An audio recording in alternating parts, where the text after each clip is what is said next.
గురువు ఏం చెప్పిండు, తన్మందనములు ఇచ్చినప్పుడు నువ్వు పంచతన్మాత్రలు వాడవు ఎట్లా వాడు, నీకు అనుకూలము మరు జన్మకు కారణం కాకుంటే వాడు. ఇప్పుడు అట్లా ఆడుకుంటున్నారు, అంతా నాది అంటుండ్రు అయ్యా, అజ్ఞానంలో దుంకేది అంతా నాది అంటారు. ఎవరికైనా తెలిసినా గాని మూలం లేని గుర్తెలిసి ఎక్కడ మూలం లేదు, పరిపూర్ణం లేదంటే ఎట్లా అంటారు? మీ అసలు అయ్య దగ్గర ఒక 6 నెలల్లో 50 ఫోన్లన్నా శ్రద్ధతోని అరుడు చెందాలి. ఆ మూలం లేదు ఎక్కడ. ఆ పరమాత్మ దృష్టి కింద మారి ఆత్మ పరమాత్మ, ఆ పరమాత్మ అనేది ఆ ఉత్తపట్ట బయలులో మూలం లేని గుర్తేసేది ఏమీ లేదు, అది పుట్టనే లేదు. పుట్టందానికి ఇవన్నీ ఎందుకు? అంత జ్ఞానం ఉంటే పుట్టందానికి ఇవన్నీ ఎందుకని ఆ మూడుంటే విచారం చేస్తుండ్రు అయ్యా. చాలా మంది ఈ అజ్ఞానములే పడిపోయారు అంతా. చాలా అంటే చాలా బంధింపబడ్డారు.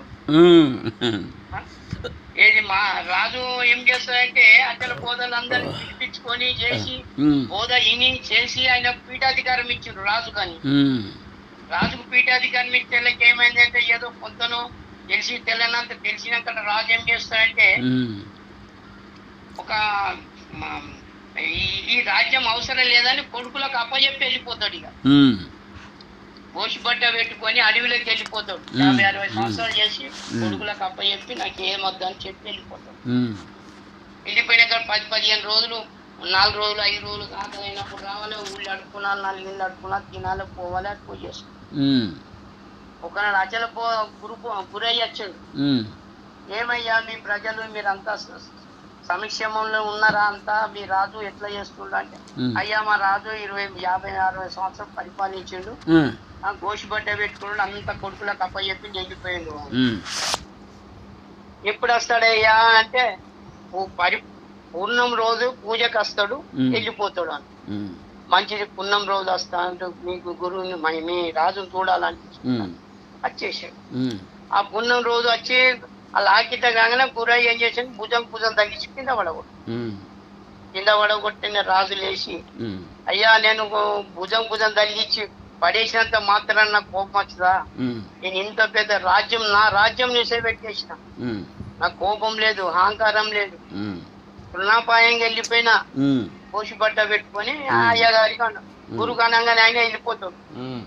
పూజ అయిన తర్వాత 4 ఇళ్ళు అడుక్కొని దేవుని గుళ్ళో పోయి తినే టైంలో ప్లేట్ను బోరేస్తాడు.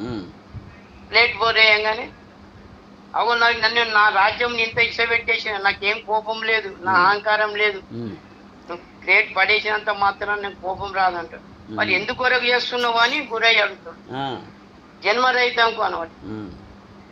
జన్మరహితం కాదు, నువ్వు జనన మరణ భ్రాంతి పొందవు. నువ్వు ఎన్ని రోజులు చేసినా నీకు భ్రాంతి కలగదు.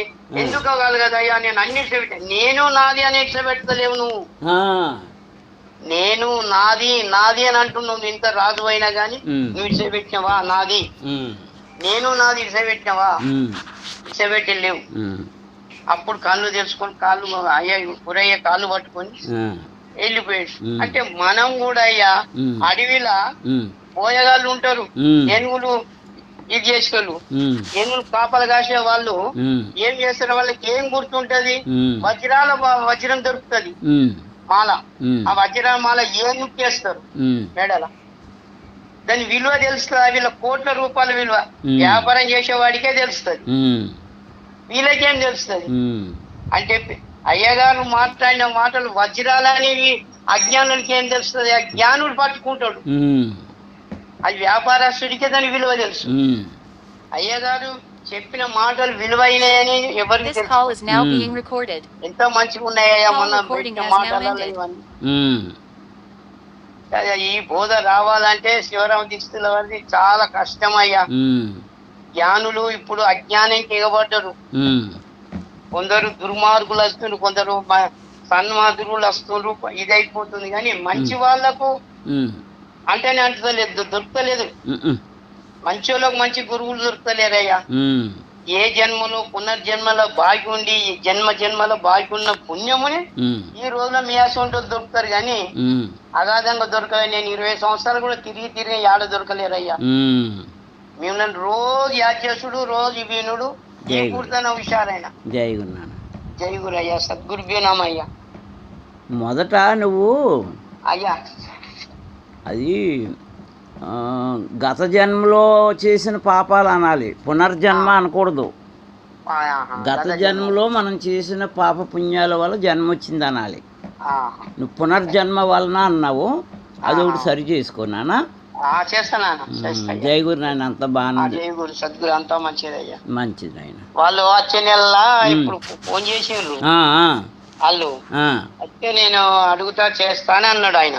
మీ ఇష్టం అయ్యా, మీరు చెప్తే మాకు 10 రోజుల ముందు చెప్పు, అయ్యకు కూడా నేను చెప్తా రిజర్వేషన్ చేసుకుంటాడు, లేకపోతే